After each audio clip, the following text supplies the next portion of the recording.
Hello friends, आज हम आपको सिखाएंगे कोफिशिएंट ऑफ रैंक कोरिलेशन। ठीक है, ये हमारा एग्जाम्पल है। एक जैसे एक्स है ये और ये वाई दे रखा है हमें। Calculate the coefficient of rank correlation. तो इसे कैसे करेंगे? ये हमारा स्पियर्समैन के फॉर्मूले से होगा। ठीक है, ये हमारा एग्जाम्पल है। अब हम इसका सॉल्यूशन करेंगे। तो सॉल्यूशन हम कैसे करेंगे?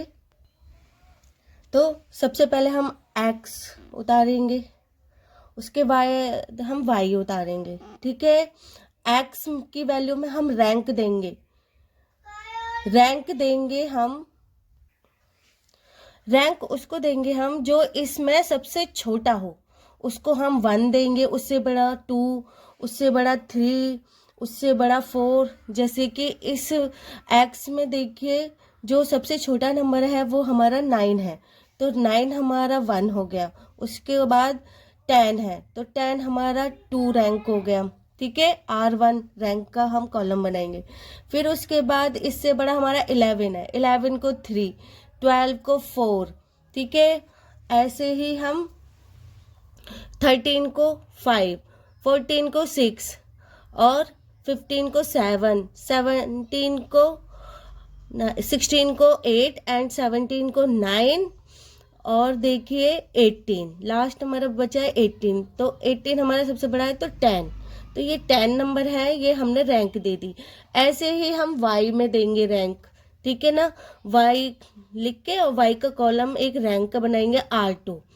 x का हम R1 रैंक बनाएंगे और y का हम R2 रैंक बनाएंगे। इसमें भी जो सबसे छोटा नंबर हो, जैसे 2 है, उसको हम 1 देंगे। फिर उससे बड़ा 2, 3 है तो उसको 2 रैंक देंगे, 4 है तो 3 रैंक देंगे, 5 है क्या इसमें, हाँ 5 है तो 4 रैंक देंगे, 6 है तो 5 रैंक देंगे, 7 है तो 6 रैंक देंगे, 8 है, 8 नहीं है, 9 है तो 9 को 7 रैंक देंगे, 10 को 8 रैंक देंगे, 11 नहीं है ना, फिर 12 है, 12 को 9 रैंक देंगे और 15 को 10 रैंक देंगे। तो ये हमने रैंक दे दी। इसके बाद हम डी की वैल्यू निकालेंगे। डी की वैल्यू मतलब R1 माइनस R2, यानी R1 ये है हमारा और R2 ये है, तो इन दोनों में इसमें से इसको माइनस कर देंगे।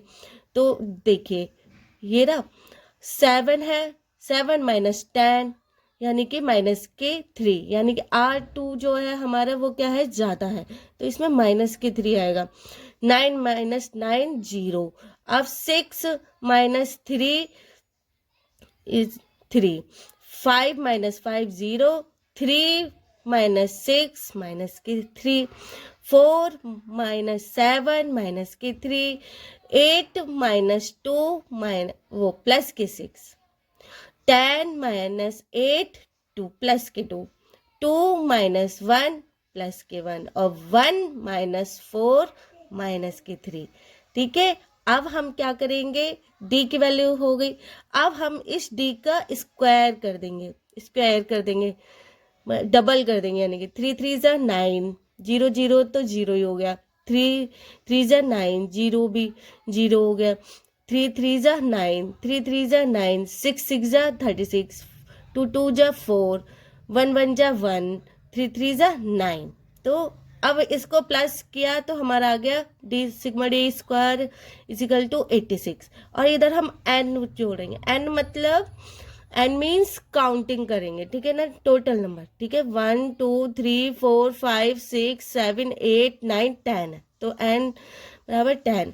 अब हमारा जो, अब देखिए हमारा सिग्मा डी स्क्वायर आ गया 86 और n आ गया हमारा 10।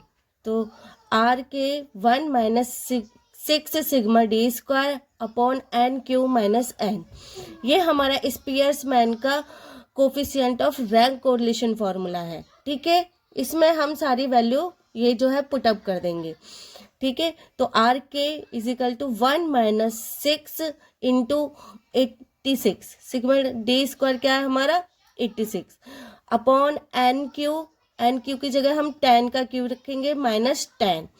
अब देखिए 1 माइनस इन दोनों की मल्टीप्लाई की तो 1 516, इन दोनों की मल्टीप्लाई की तो हमारा 516 आ गया। अपॉन 10 का क्यू होता है 1000 माइनस 10। अब इसमें 1000 में से माइनस 10 तो 990 आएगा। 990 से 516 को डिवाइड कर देंगे, डिवाइड करके हमारा 0.52 आएगा। अब 1 में से हमने इसको माइनस किया तो 0.48 आया। तो ये हमारा जो कोफिशिएंट ऑफ रैंक कोरिलेशन आया, आंसर हमारा 0.48 आया। आपको समझ में? ठीक है, मैंने आपको पूरा एग्जाम्पल समझा दिया है। इसके थ्रू अब हम सारे क्वेश्चन करेंगे। देखिए अभी मैंने आपको एक एग्जाम्पल के थ्रू समझाया था। अब देखिए मैं आपको एक क्वेश्चन करके सॉल्व करके दिखाती हूँ। तो देखिए ये हमें क्वेश्चन दिया गया है, एक्स दी गई है, एक्स की वैल्यू दी गई है और वाई की वैल्यू दी गई है, ये हमें गिवन होती है। अब उसके बाद हम रैंक निकालेंगे, तो रैंक 1 एंड रैंक 2 वाई से। तो रैंक हम कैसे निकालते हैं, मैंने अभी ये बताया था आपको। जो सबसे छोटा नंबर हो उसे 1 देंगे, फिर उससे बड़ा 2, 3, 4 ऐसे ही हम देते चले जाएंगे। तो ठीक है, एक्स में देखिए जो सबसे छोटा कौन सा है, ठीक है, तो सबसे छोटा क्या है हमारा, इसमें 6 है, तो 6 को हम 1 देंगे। उससे बड़ा क्या है हमारा, 9 है, तो 9 दो जगह है, तो 9 को हम, अब उससे बड़ा हमारा 9 है, तो 9 को हम 2 रैंक देंगे। उससे बड़ा क्या है हमारा 10, 10 को हम 3, ये देखिए हमने 9 को 2 रैंक दे दिए और 10 को हम 3 रैंक देंगे। और हम फिर उससे बड़ा क्या है हमारा 11 को 4 और 12 को 5 और 13 को हम देंगे 6। ऐसे ही हम y की रैंक डिसाइड कर लेंगे, ठीक है ना। y की रैंक लिखेंगे तो y में सबसे छोटा नंबर क्या है हमारा 4 है, तो 4 को हम 1 देंगे, यहाँ भी 4 है 1। उससे बड़ा क्या है हमारा 6 को हम 2, उससे बड़ा क्या है हमारा 6 के बाद 8 को हम 3, उससे बड़ा क्या है हमारा 9 को हम देंगे 4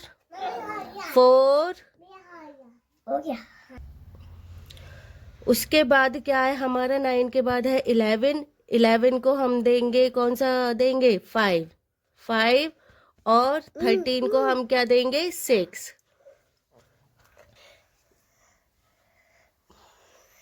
ठीक है, ये हमने अब रैंक दे दी। अब R1 में से हम R2 को माइनस कर देंगे, ठीक है। 3 में से हमने 4 को माइनस किया तो माइनस का हमारा क्या आएगा 1।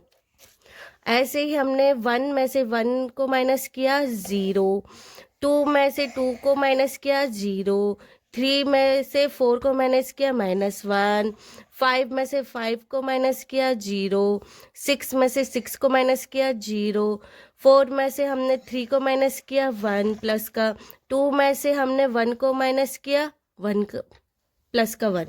ठीक है, ये आ गया हमारा आर डी की वैल्यू आ गई, डिफरेंस होता है। उसके बाद हम इनका स्क्वायर करेंगे, तो 1 का स्क्वायर 1, 0 0 1 0 0 1 1 हो गया। इतना क्लियर हुआ। अब हम इसका टोटल कर लेंगे, ठीक है। सिग्मा डी स्क्वायर कितना हो गया 1 2 3 4 आया। और ये हमारा एन क्या है, कितने नंबर है काउंटिंग कर लो, 1 2 3 4 5 6 7 8 आया। ठीक है, इट इज क्लियर। अब देखिए हमारा कोरिलेशन का फॉर्मूला ये है। अब इसमें हम रखेंगे 1 माइनस 6 सिग्मा डी स्क्वायर क्या है हमारा, रैंक कोरिलेशन का फॉर्मूला हमने ये लिख दिया। अब देखिए 1 माइनस 6 सिग्मा डी स्क्वायर क्या है हमारा 4 अपॉन एन क्यू क्या है हमारा 8 का क्यूब माइनस 8। अब इसे सॉल्व कीजिए 1 माइनस ये 6 इंटू 4। अब 8 का क्यू हम कैसे लिख सकते हैं, 8 के क्यू को हम सॉल्व करके -8 कर देंगे। अब 8 की हमने 3 बार मल्टीप्लाई करेंगे तो हमारा आंसर आएगा 5 माइनस के 8। अब हम क्या करेंगे, माइनस का 8 इसमें से कर देंगे। अब क्या करेंगे 1 माइनस 6 इंटू 4 अपॉन, अब हम 512 में से 8 माइनस करके लिखेंगे तो कितने हो गए, तो बचे हमारा 504। अब हम क्या करेंगे, इससे डिवाइड कर देंगे इसको। देखिए अब हमारा आंसर इस 6 और 4 की हमने मल्टीप्लाई की 24 आया, और 512 में से 8 माइनस किया 504 आया। अब इससे इसको डिवाइड करके हमारा 0.047 आया, 1 में से इसको माइनस करेंगे तो हमारा 0.95 आया। यही हमारा आंसर है। तो आपको कैसा लगा मेरा समझाने का तरीका? अगर आपको पसंद आया हो तो लाइक करें, शेयर करें एंड सब्सक्राइब करें, और जो भी अगर गलतियां हो गई हैं तो उसे इग्नोर करें। Bye bye.